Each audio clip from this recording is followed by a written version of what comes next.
Dito kung ating makikita mga tol, maluwag naman ang kalsada, no? O tingnan nyo, ayan, makikita natin na nagpalit siya ng lane. Tapos bigla na lang itong bumalik sa kabila. Tapos pag nabusinahan, galit. Ito mga tol, no? Minsan na rin ako nakaranas ng ganito. Yung bang tipong mabusinahan mo lang sa kalsada, galit na galit. Gustong manakit. Grabe yung mga ganitong tao rin, no? Nakakagigil din. Panoorin natin to. Na kung saan isang bonjing na naman ang nagyabang. Kung ngayon pinagbigyan ka ng inaaway mo, tatanungin mo kung bakit. Takot ka naman pala, gangyabang, no? Talaga naman kay naman. Panoorin niyo itong mga tol.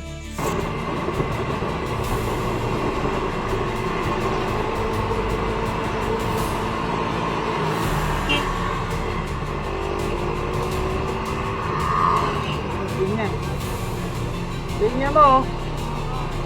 Linya mo, boss. Linya mo. Linya mo, boss. Linya mo. Oh, bakit? Nasa bandang kaliwa ko Hindi, kumanan ka eh. Kumanan ka. Kumanan ka. Bakit para nanganin mo? Kumanan ka nga. Huwag ka na magalit. Huwag ka na magalit. Bakit? Kung magalit ako, may magagawa ka ba? Diyan ako magalit ka. Diyan. Tara, kumanan ka. Ba't inaano ka ba? Kumanan ka. Kumanan. O diba, napakatulig. Kanina hamon ka ng hamon. Ngayon pagbibigyan ka, sasabihin mo, bakit? Kumanan ka. Teka. Teka. Nangas ka. Tara, kumanan ka dito. Halika. Tara. Tumigil ka dito.